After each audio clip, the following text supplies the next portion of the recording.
السلام علیکم ورحمۃ اللہ وبرکاتہ ناظرین، امید کرتا ہوں آپ سب خیریت آفیت کے ساتھ ہوگے۔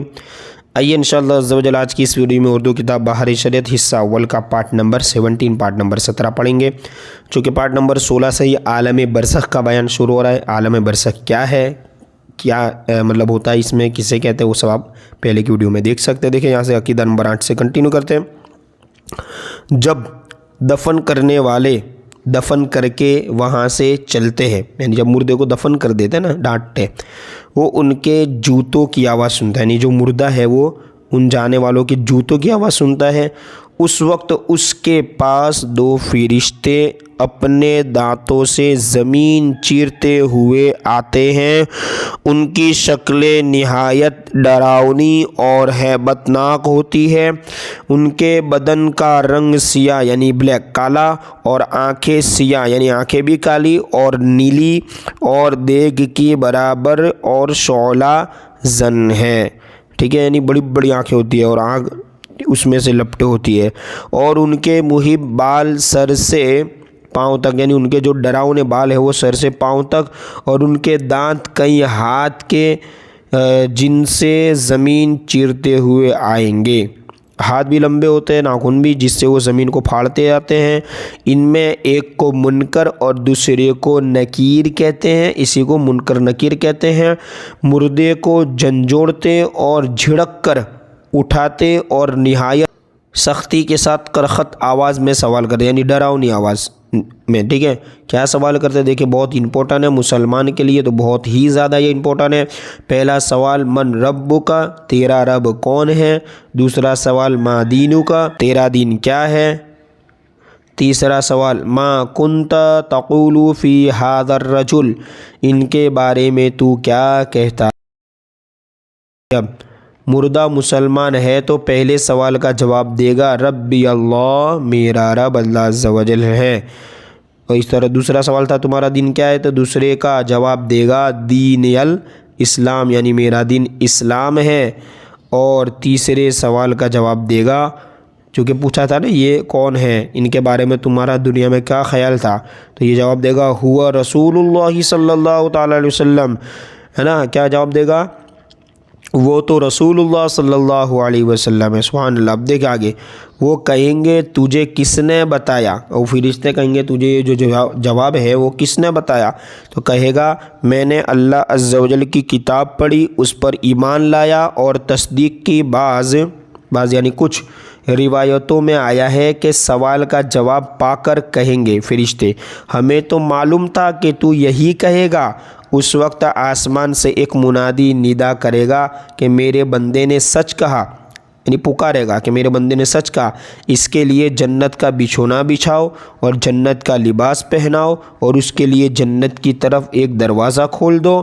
جنت کی نسیم اور خوشبو، نسیم یعنی میٹھی ٹھنڈی، اس کے پاس آتی رہے گی، اور جہاں تک نگاہ پھیلے گی وہاں تک اس کی قبر کشادہ یعنی چوڑی کر دی جائے گی، اور اس سے کہا جائے گا کہ تو سو جیسے دلہا سوتا ہے۔ کیا بات ہے، سبحان اللہ۔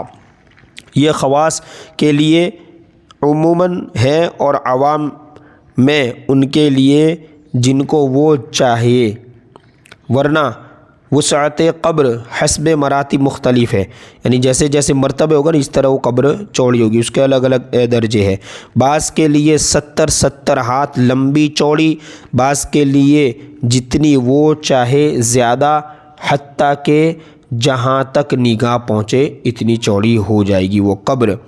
اور وسعت میں بعض پر عذاب بھی ہوگا، ان کی معصیت کے لائق یعنی گناہ کی ہوگی تو عذاب بھی ہوگا۔ پھر اس کے پیران عظام یا مذہب کے امام یا اولیاء کرام کی شفاعت یا محض رحمت سے جب وہ چاہے گا نجات پائیں گے۔ اور بعض نے کہا کہ مومن عاصی پر عذاب قبر شب جمعہ آنے تک ہے، اس کے آتے ہی اٹھا لیا جائے گا، واللہ تعالی علم، اللہ اور اس کے رسول بہتر جانتے ہیں۔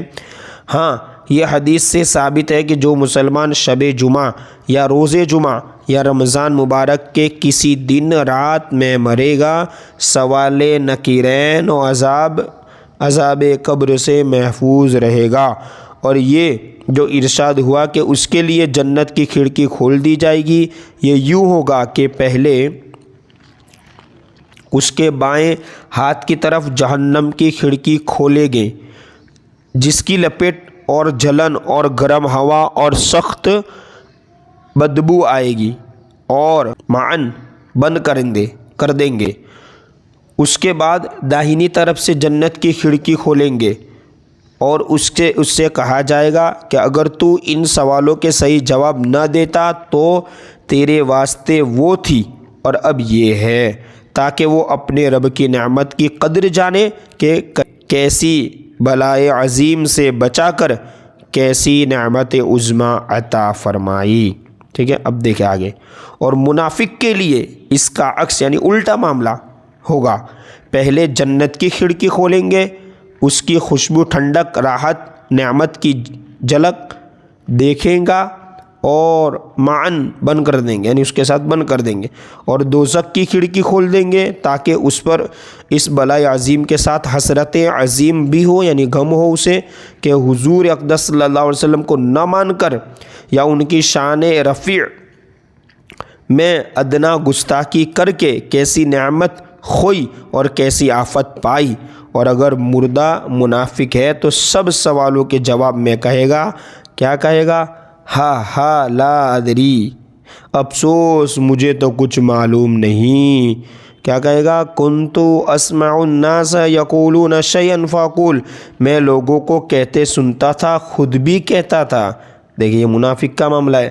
اس وقت ایک پکارنے والا آسمان سے پکارے گا کہ یہ جھوٹا ہے، اس کے لیے آگ کا بچھونا بچھاؤ اور آگ کا لباس پہناؤ اور جہنم کی طرف ایک دروازہ کھول دو، اس کی گرمی اور لپیٹ اس کو پہنچے گی اور اس پر عذاب دینے کے لیے 2 فرشتے مقرر ہوں گے جو اندھے اور بہرے ہوں گے، ان کے ساتھ لوہے کا غرض ہوگا کہ پہاڑ پر اگر مارا جائے تو خاک ہو جائے، اس ہتھوڑے سے اس کو مارتے رہیں گے، نیز سانپ اور بچھو اسے عذاب پہنچاتے رہیں گے، نیز اعمال اپنے مناسب شکل پر متشکل ہو کر یعنی شکل حاصل کر کر کتا یا بھیڑ یا اور شکل کے بن کر اس کو ایذا پہنچائیں گے، اور نیکوں کے اعمال حسنہ مقبول و محبوب صورت پر متشکل ہو کر انس دیں گے، یعنی اسے فائدہ دیں گے۔ ٹھیک ہے، اب انشاءاللہ عز و جل پارٹ نمبر 18 میں یہاں سے کنٹینیو کریں گے۔